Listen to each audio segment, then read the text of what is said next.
Se rejeitam a Deus, tornam-se inimigos do Senhor. No entanto, no momento difícil, no momento que a coisa aperta, que não tem jeito, misericórdia, misericórdia, aí a Bíblia torna-se um livro meio que mágico.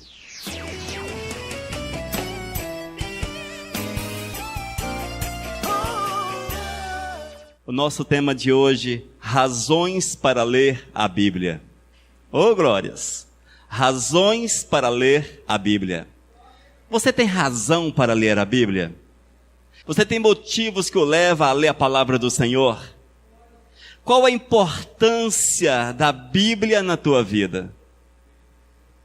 Até que ponto a palavra de Deus norteia os teus passos?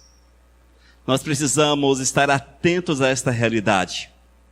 E hoje vamos abordar alguns aspectos da necessidade de lermos e com certeza praticarmos a palavra de nosso Senhor e Salvador Jesus. 2 Timóteo capítulo 3, versículos 16 e 17, diz a palavra. Ouça com atenção. Toda a Escritura é inspirada por Deus e útil para o ensino, para a repreensão, para a correção, para a educação na justiça, a fim de que o homem de Deus seja perfeito e perfeitamente habilitado para toda boa obra. Amém, amados? Pai de amor, nós te louvamos por todas as coisas que tens feito na nossa vida. Te glorificamos pela oportunidade de estarmos reunidos com liberdade para cultuar o teu nome, Senhor, e também para deixar-nos mover, dirigir pelo Espírito Santo. Ó Espírito, fala com liberdade neste lugar, para que nós possamos sair daqui alimentados para a tua honra e para a tua glória. Ó Espírito Santo de Deus, fala conosco, este é o nosso clamor em nome de Jesus. Amém, Senhor. Queridos, nesses últimos tempos nós temos observado que a cada dia que passa, lê-se menos a Bíblia.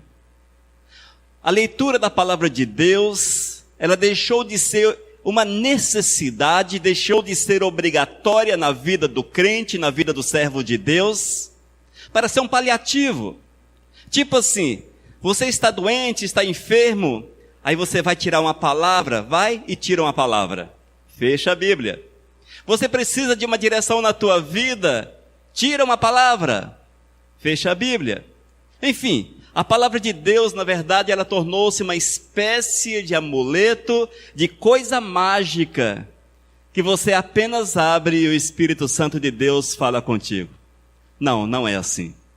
Não é isto que nós aprendemos ao lermos as Escrituras Sagradas, não é esta orientação que nós temos na palavra. A Bíblia diz que o Espírito Santo, sim, fala conosco. No entanto, nós temos que comer a palavra, meditarmos na palavra, nos enchermos com a palavra.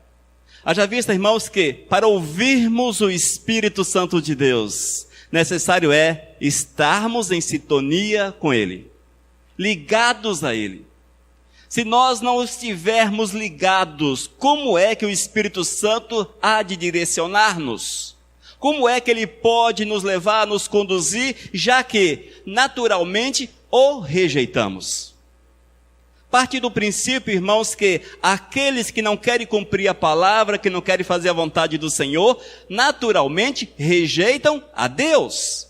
Se rejeitam a Deus, tornam-se inimigos do Senhor. No entanto, no momento difícil, no momento que a coisa aperta, que não tem jeito, misericórdia, misericórdia, aí a Bíblia torna-se um livro meio que mágico. Aí você corre para ela e ela responde a você. Não funciona dessa forma, irmãos. Não funciona. Já pensou se você tira um daqueles textos do Antigo Testamento que o Senhor está falando assim com muito rigor? E aí, como é que fica? Ah, não é esse texto não, é outro, vou tirar novamente, porque isso aqui não se aplica à minha causa. Geralmente acontece dessa forma.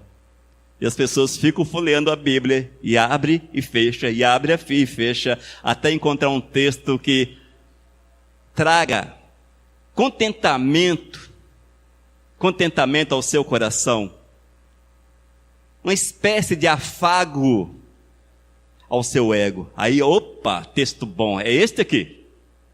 A irmã já fez isso, hein? Ela está rindo ali, ela já fez isso. A irmã Maria não, atrás lá. Mas, amados, não sintam-se de forma alguma constrangido ou atacado pela palavra. Não é isto. Eu quero apenas que os amados entendam como devemos usar a palavra de Deus. Quais são as razões que levam-nos a ler? O primeiro aspecto, com certeza, é ouvir a voz do Senhor. E o texto é esse que acabamos de ler. Quando nós meditamos na palavra, quando nós lemos a palavra, quando nós nos deixamos encher com a palavra de Deus, nós somos direcionados por Ele. É diferente de fazermos aquela consulta à palavra, mas quando nós estamos cheios. Toda escritura é inspirada por Deus. Ou seja, a direção veio de Deus. Os homens, um período de aproximadamente 1500 anos, 40 autores, em média 40 autores diferentes. Um era médico, o outro era pastor, enfim, cada um exercia uma função diferente, uma profissão diferente. No espaço de 1500 anos, mesmo assim, há uma unidade e isto vem de Deus. Nós estamos em 2019. Para que vocês entendam o tempo, o período que a Bíblia foi escrita. 2019, o primeiro texto foi escrito. 3.519, fecha-se a escritura. 3.519. Olha quanto tempo, misericórdia! 1,5 milênio pela frente. Sim, foi este o período levado para que a escritura fosse escrita. E veja a uniformidade. Não há contradições. A palavra é perfeita. A palavra é perfeita.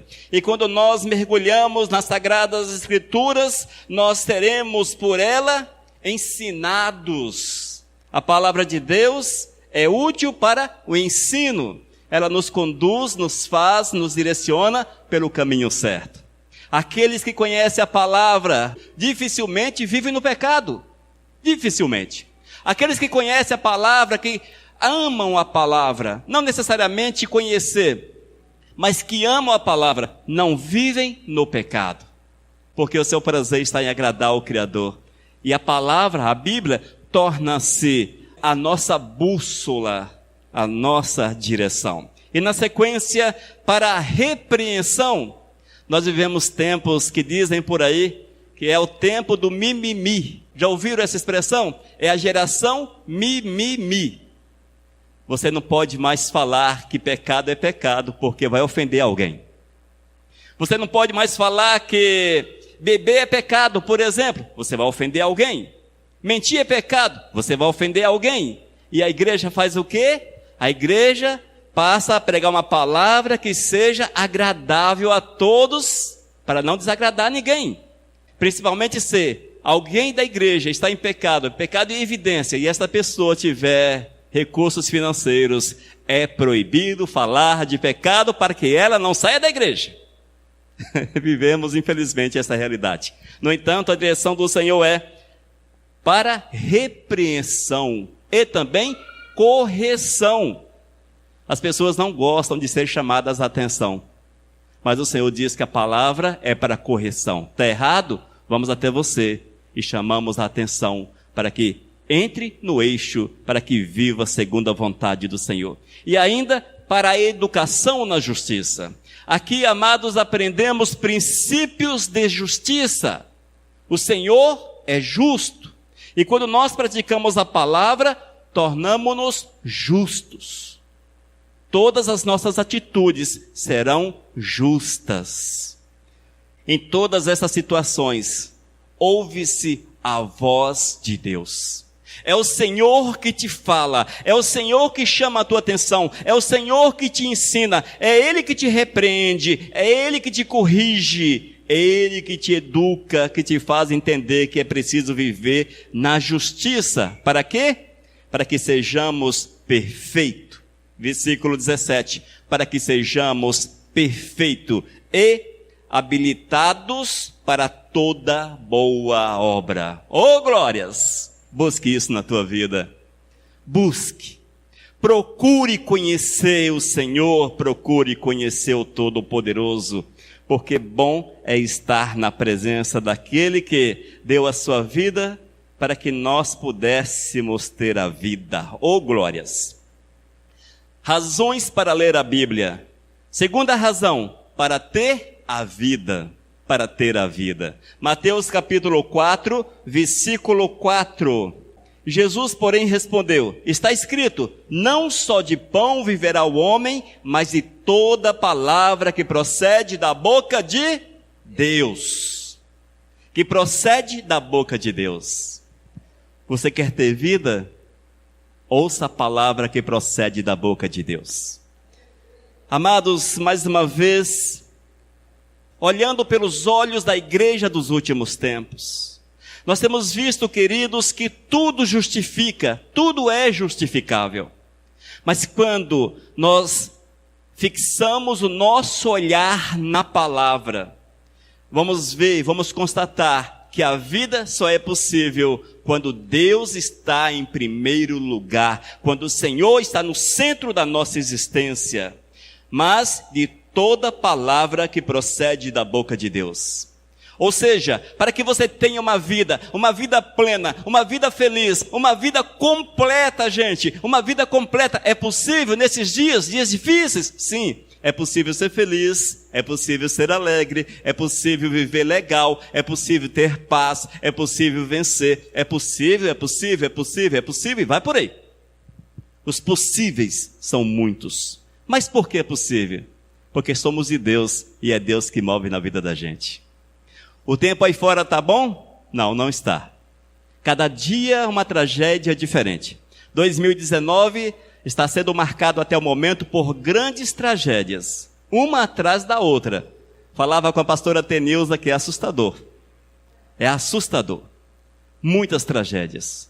Necessário estarmos preparados, porque a coisa não está bonita. No entanto, nós, quando colocamos o nosso coração nas mãos do Senhor, quando nós esperamos em Deus, Ele vem e supre as nossas necessidades.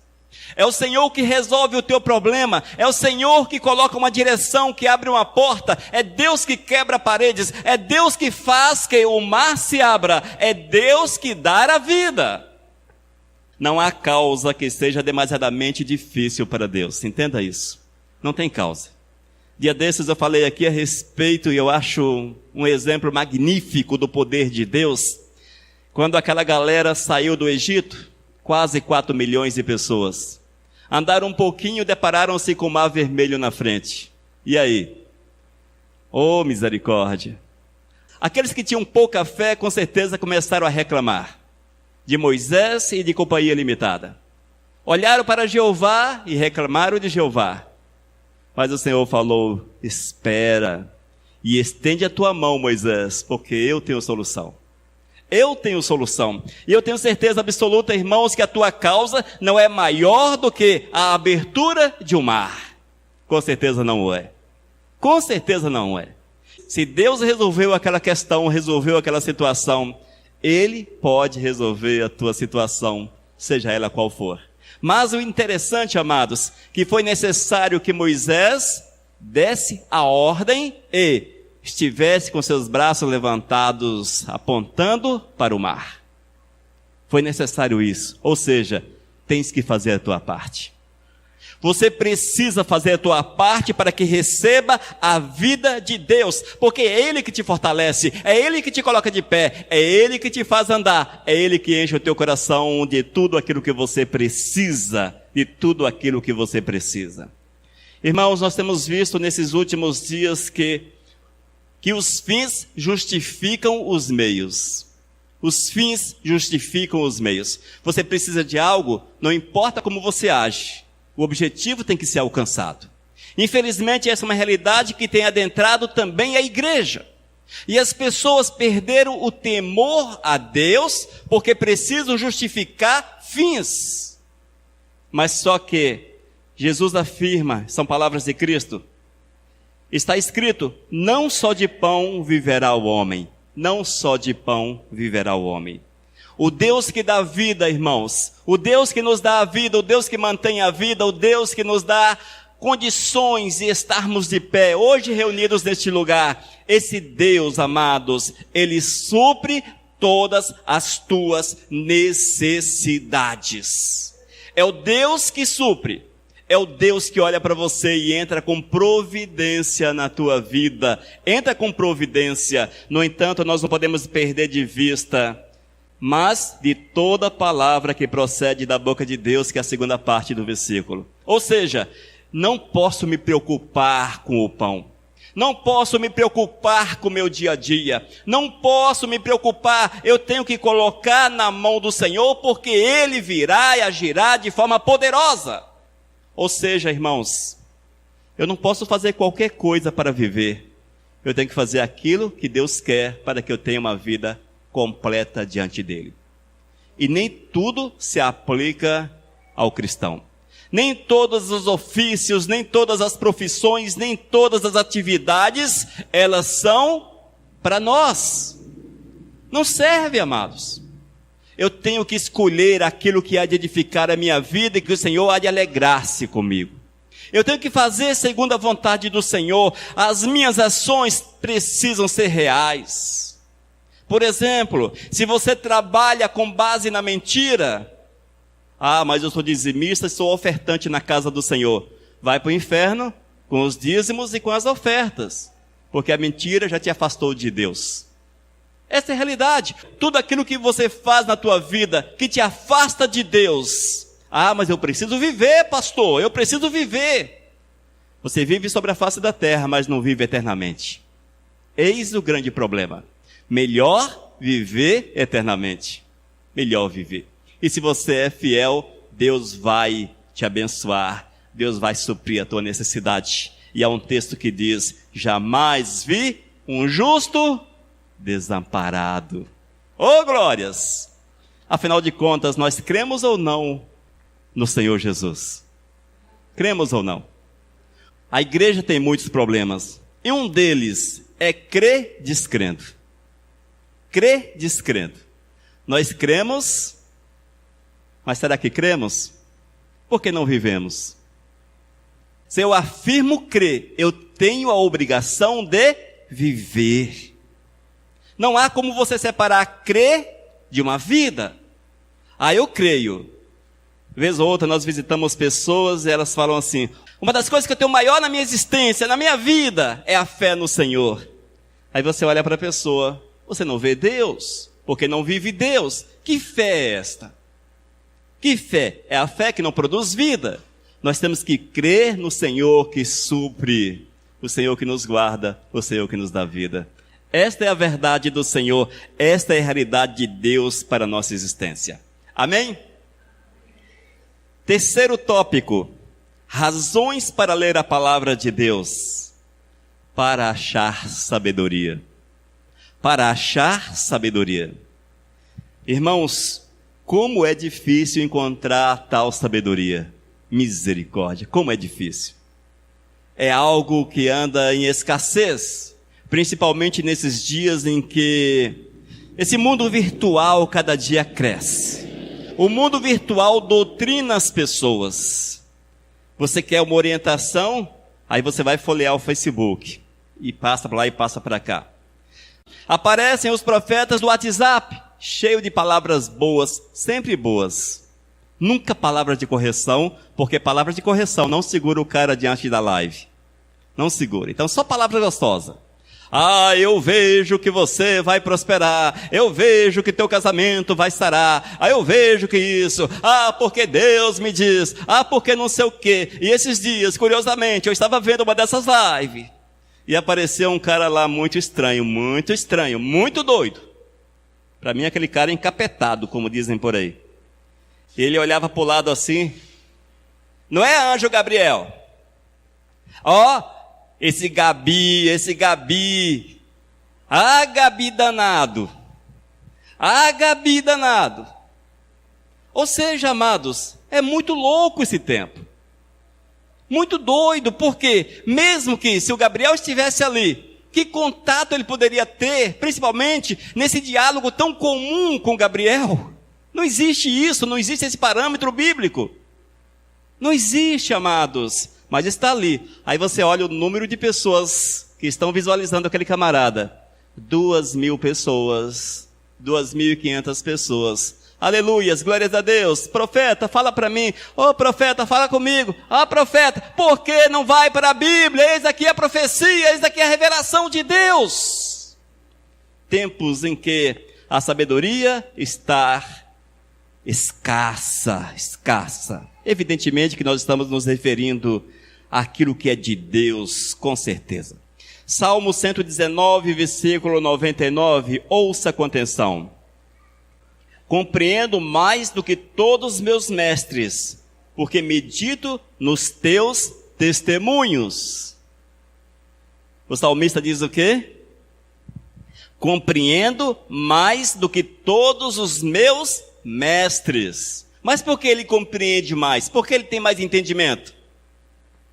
A resposta: porque medito nos teus testemunhos. Meditava na palavra. A fonte de sabedoria é a Bíblia. Você quer sabedoria? Peça a Deus. Coma a palavra, porque Deus vai te orientar. A sabedoria com certeza pertence a Deus, amados, pertence ao Senhor. Deus é o dono dos bons conselhos, Deus é o dono dos bons ensinamentos, Deus é o dono de todas as coisas. Ele pode te ajudar, Ele te dá sabedoria, Ele te dá discernimento, entendimento. O Senhor te orienta, o Senhor te orienta. Queres sabedoria? Busque em Deus, a fonte de toda sabedoria. Mas sabe o que é que nós fazemos? Alguns vão em busca dos profetas. Amados, nem no Antigo Testamento em Israel houve tantos profetas quanto nesses últimos tempos. Em cada esquina tem um profeta.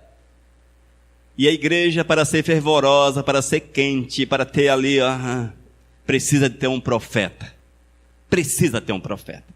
Esta é a visão desses últimos tempos. Profecias sobre profecias. Sabe por quê? É mais fácil eu chegar para você e falar: profeta, olha a minha causa. O que é que Deus está falando para mim?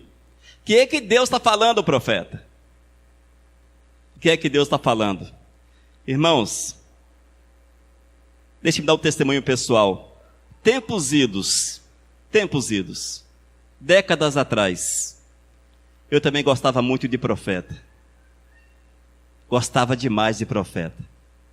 Se o dente doía, corria para o profeta: profeta, meu dente está doendo, o que é que está acontecendo? Já quebrei muito a cara. Por ouvir profetas. Nós temos a profecia. Está aqui. Ao alcance de todos, desde que sejam santos, evidente. Que sejam santos. Preciso viver em santidade. Porque sem santidade não ouve-se a voz do Senhor. Amém?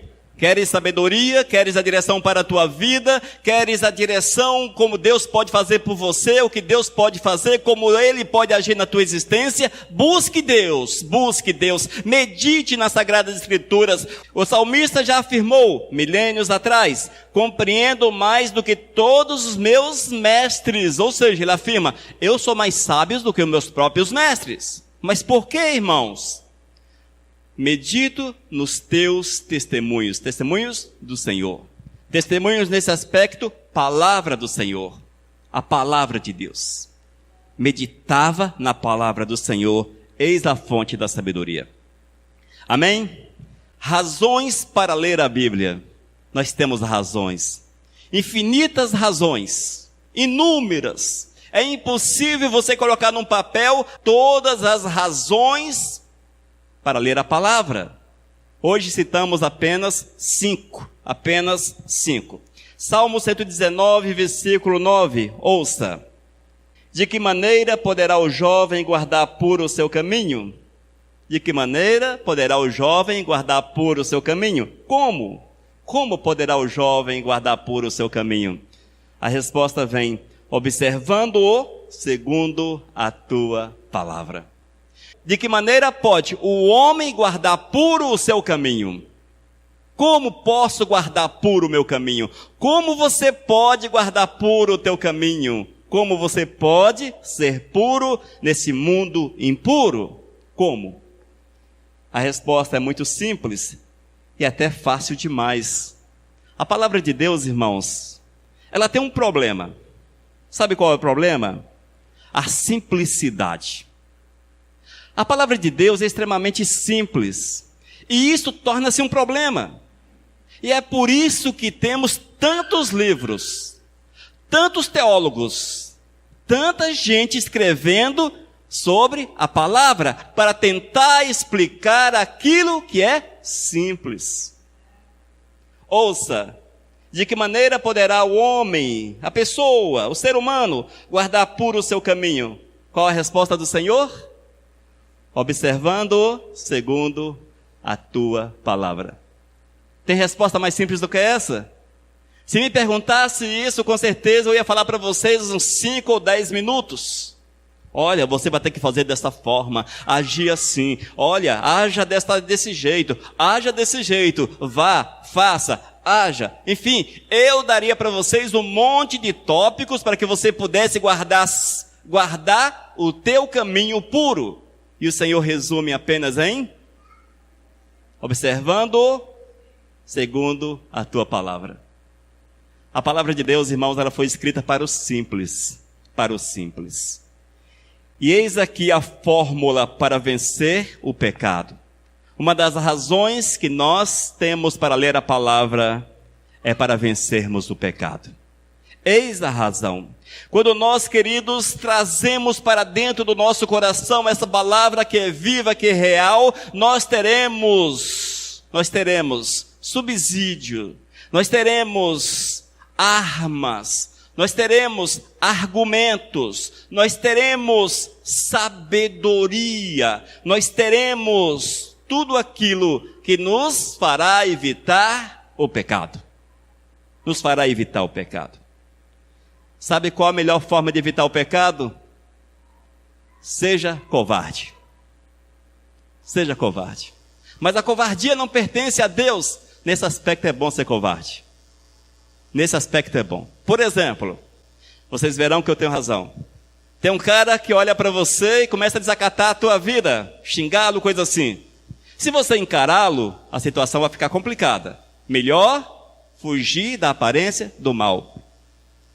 Se alguém te convida para sentar numa mesa de bar, por exemplo. Ah, mas eu não bebo. Não, tudo bem, eu vou tomar uma aqui, mas você fica aí conversando comigo.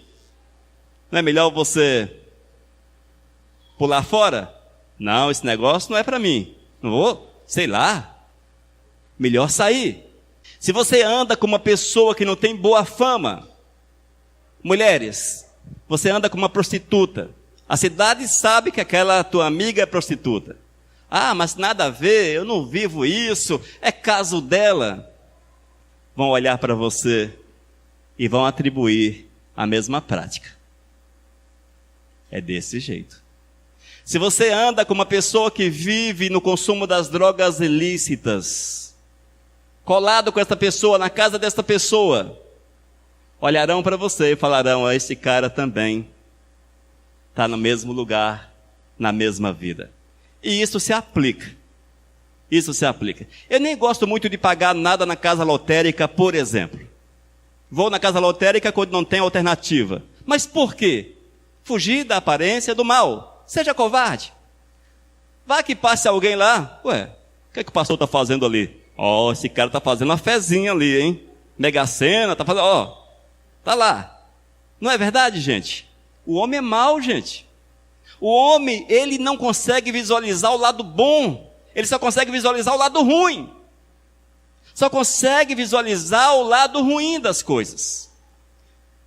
E se você estiver na loteria, ele começa a pensar, será que ele está pagando uma conta ou está fazendo uma fezinha jogando na Mega Sena? E ele acaba concluindo que você está jogando na Mega Sena. Principalmente se você colocar uma coisa no bolso, assim, meio parecido com aquele papelzinho lá da aposta. Aí está complicada a coisa. Então, amados, o que é que diz a palavra? Nós temos que vencer o pecado. Mas vencer o pecado, eu tenho que fugir da aparência do mal. Eu tenho que me acovardar de determinadas situações, porque é melhor desta forma. É melhor assim. E quando nós, amados, entendemos a verdade do Senhor, resistimos à tentação, a palavra diz que nós somos mais que vencedores. O Senhor nos dá a vitória. O Senhor nos dará a vitória no meio das tentações. Aqueles que não conhecem a Cristo, perdoe-me por falar desta forma, mas é fato. Aqueles que não conhecem a Cristo afirmam o seguinte, mas tipo assim, a tentação foi mais forte. Alguns dizem, a carne é fraca. Vocês já ouviram o cara fazer coisas erradas e colocar a culpa na carne? Não é assim? A carne é fraca. Não, não é que a carne é fraca. Não é isso, amados. É porque não resistiram à tentação. Não resistiram à tentação. A recomendação do Senhor é que devemos resistir o diabo e ele fugirá de vós. Quem é o nosso tentador? O dito cujo, o bicho chifrudo. Não é assim? O dono do inferno. O rei daqueles que não querem saber de Deus. O dono do caminho largo. Aquele que fica olhando para você e falando, opa, um dia você estará comigo, vou te tirar o couro. O diabo, ele tem planos na tua vida. Misericórdia. O diabo tem um plano para você. E não é plano de sucesso, nem tampouco de coisas boas. Ele quer acabar com a tua raça. Entenda isso. Ele quer acabar contigo. O diabo, ele tem um plano porque ele te odeia. Seu nome está escrito na agenda do capeta. Está lá, fulano de tal, acabar com esse camarada. E ele investe na tua vida. E ele levanta-se contra você. E ele levanta, e ele balança, e ele sacode. Mas aqueles que estão no Senhor, estes são firmados na rocha. Estão firmados na rocha. E terão sabedoria para resistir, para rejeitar o pecado e para passar como vencedores sobre as tentações. E hoje ainda você será tentado. Hoje ainda você será tentado. Prepara-te para enfrentar o diabo, porque ele está logo ali fora te esperando. Queridos, é assustador? É real. É a verdade. A Bíblia diz que ele está onde? Na China, no Japão? Não. Derredor. Alguns querem complicar a história do derredor. Entenda como próximo. Ponto final. O diabo está próximo. E esse próximo é mais próximo do que você imagina. Fique atento. Amém? Razões para ler a Bíblia. Para vencermos o pecado, consequentemente, o diabo. Quinta razão. Para encontrar esperança. Meu Deus do céu. Para encontrar esperança. O mundo passa por uma crise tão grande de esperança que eu creio que esteja sem precedente na história. A crise é terrível. A esperança sumiu, tornou-se artigo de luxo. E só tem esperança quem tem Cristo Jesus. Só tem esperança quem tem Cristo Jesus. Romanos capítulo 15, versículo 4, diz a palavra: pois tudo quanto outrora foi escrito para o nosso ensino, foi escrito a fim de que, pela paciência e pela consolação das Escrituras, tenhamos esperança. Tenhamos esperança. Qual a fonte? As Escrituras. Irmãos, século 21. Este século, até o momento, ele tem sido marcado apenas por coisas ruins, em todos os aspectos. A igreja cada dia mais mundana, a igreja aliançada com o cão, a igreja que deveria ser a luz nas trevas, ela tornou-se trevas nas trevas. Com raras exceções, Missão Vivos coloca-se como exceção, entre outras, com certeza. Porque nós somos cristocêntricos, cremos na palavra e vivemos a palavra. Nós não estamos aqui para agradar ninguém, mas para agradar o Senhor. Para agradar ninguém, ser humano, estamos aqui para agradar o Senhor, o Senhor. Mas nós temos visto que este século, o século 21, ele está sendo marcado por toda sorte de males. A sociedade perdeu a realidade do que é justo, do que é bom, do que é moral. Aquilo que era certo tornou-se errado, o errado tornou-se certo. Olha que coisa mais louca. Pensa aí. Nós que somos um pouco mais velhos do que os demais que estão aqui desse lado. Coisas de 30 anos atrás eram corretas, boa, justa. Hoje é errado, condenável. Houve uma inversão profunda de valores, como afirmou o nosso amado Antônio. Uma profunda inversão de valores. E você, amados, tem que ser um herói no seu dia a dia para vencer essa inversão. Porque a inversão é no meio da sociedade, mas a palavra de Deus continua imutável. Imutável. O cânon sagrado fechado aproximadamente no ano 100. Ano 100. Os últimos escritos. De lá para cá não mudou nada na palavra. Nada mudou-se. Se porventura Cristo não voltar neste milênio, se esse mundo louco que está aí chegar até o ano 3019, a palavra de Deus, com certeza, não será alterada. O homem pode até alterá-la, como estão fazendo por aí, mas o conceito de Deus continuará o mesmo. E nós temos visto, irmãos, que nessa desconstrução da sociedade e dos princípios, geram a depressão, as síndromes. Quantas síndromes? Nós vemos hoje que já a moral deixou de existir, a imoralidade domina, a pornografia domina. Nós é que estamos acostumados, amados. Infelizmente, nós nos acostumamos com este mundo. Mas alguém que assiste, por exemplo, a televisão, uma novela da Globo, queridos, em um capítulo fere todos os princípios dos bons costumes.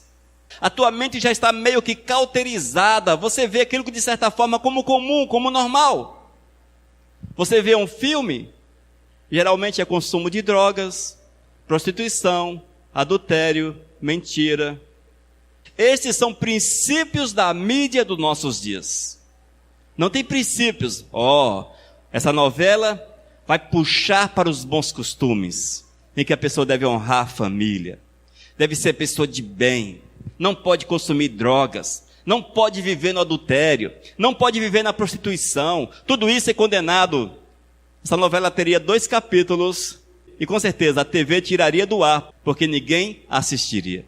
Mas são os bons costumes, a verdade do Senhor.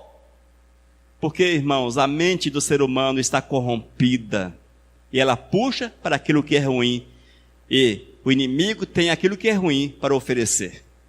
E nós, amados, somos chamados para sermos luz. Luz. E sal. Sal. Luz apagada não ilumina. Sal sem sabor serve para ser pisado pelos homens, como está na palavra. Ou seja, não tem utilidade nenhuma. Nós precisamos, amados, buscar no Senhor a esperança, porque Deus é o dono da esperança. A esperança real está no Senhor. A esperança verdadeira está no Criador. E o texto diz: pois tudo quanto outrora foi escrito, para o nosso ensino foi escrito, a fim de que, pela paciência, ouça, paciência, paciência, espere no Senhor, pela paciência e pela consolação das Escrituras. Está perturbado, preocupado, você está sem esperança na tua vida, atribulado.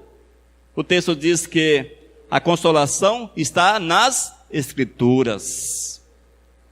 E assim nós teremos esperança, oh glórias, teremos esperança. Irmãos, se a humanidade vivesse os princípios de Deus, o mundo seria um paraíso.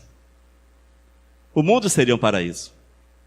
Mas o mundo é isto que é, porque poucos querem viver os princípios de Deus. Olha, irmãos, para finalizar esta palavra, isto é mais sério do que parece. É mais profundo do que parece, apesar da simplicidade. É uma simplicidade que tem uma profundeza extraordinária. E vemos que as Escrituras diz que nos últimos tempos o amor se esfriaria. O amor se esfriaria. Nós, como somos bonzinhos, nós falamos aí, o amor esfriou mesmo. Todo mundo matando todo mundo acabando com todo mundo destruindo todo mundo. Não é isso. Não é isto que Deus está falando. Esses estão assim porque é natural a eles. O Senhor fala que o amor se esfriou no coração daqueles que o conheceram. Irmãos, Deus não está referindo-se ao ímpio. Deus não refere-se. A palavra de Deus não foi escrita para o ímpio. A palavra de Deus foi escrita para os de Deus. Ela é o nosso manual de fé e prática. Não do ímpio, mas daqueles que aceitaram a Jesus como Senhor e Salvador. Portanto, amados, o amor não se esfriou lá fora, porque na verdade nunca houve. O amor que tem lá é uma imitação barata daquilo que Deus fala que é amor. Mas o amor está dentro da igreja, mas a igreja virou as costas para o Senhor. Oh, meu Deus, misericórdia. Porque se a gente fala, irmãos, aí diz, está julgando. Mas como é que alguém pode amar o Senhor e deixá-lo em segundo plano? Como é que alguém pode afirmar, eu amo a Deus, porém, por exemplo, o mais fácil, num dia de culto, ficar em casa, talvez assistindo um jornal, Netflix, ou ainda YouTube da vida, Facebook, ou quem sabe sem fazer nada, ou conversando com amigos, ao invés de estarmos reunidos na casa do Senhor.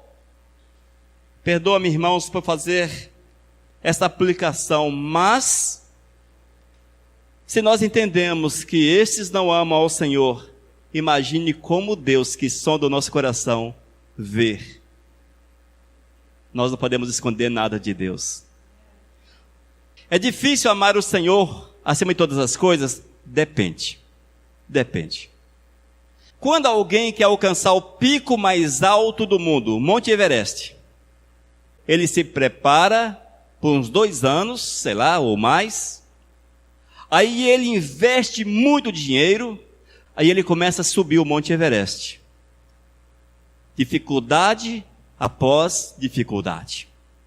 Dificuldade após dificuldade. E quando ele chega lá pertinho dos 8.000 e algumas coisas de metros, que é onde está o pico, ele tem que terminar com máscara, com oxigênio, porque ele não tem mais ar para respirar. E o cara paga o preço para subir. Isso é amor àquilo que faz. Trazendo isso para o nosso contexto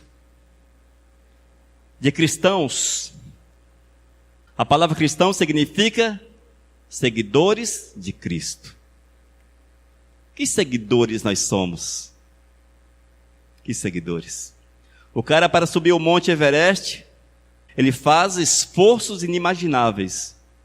Nós, para servirmos a Cristo Jesus, queremos mamão com açúcar. Mamão com açúcar. E se Deus quiser que seja assim, eu não estou nem aí. Pensa dessa forma. Deus não precisa de mim para nada. Se eu não me esforçar para servir ao Senhor, eu que estou lascado. Deus não precisa de mim. Deus não precisa de você. O céu está cheio de anjos. Momentos após momentos diz: Santo, Santo, Santo, Santo. E é o perfeito louvor, a perfeita adoração. Nós é que temos que ralar para chegarmos nesse lugar, para fazermos coro com os anjos e falarmos: Santo, Santo, Santo, Santo. Amém? Razões para ler a Bíblia. Primeira razão, para ouvir a voz de Deus. Segunda, para possuirmos a vida. Terceira, achamos a sabedoria. Quarta, para vencermos o pecado. E a quinta, na leitura da palavra, encontramos a esperança tão necessária. Amém, igreja?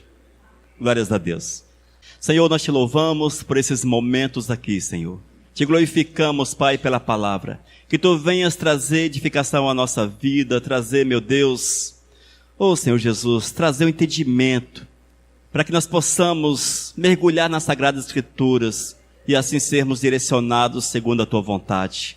Deus, abençoe a Tua igreja, abençoe o Teu povo, cuida do Teu povo. Esse é meu clamor em nome de Cristo Jesus. Amém, Senhor. Aleluias.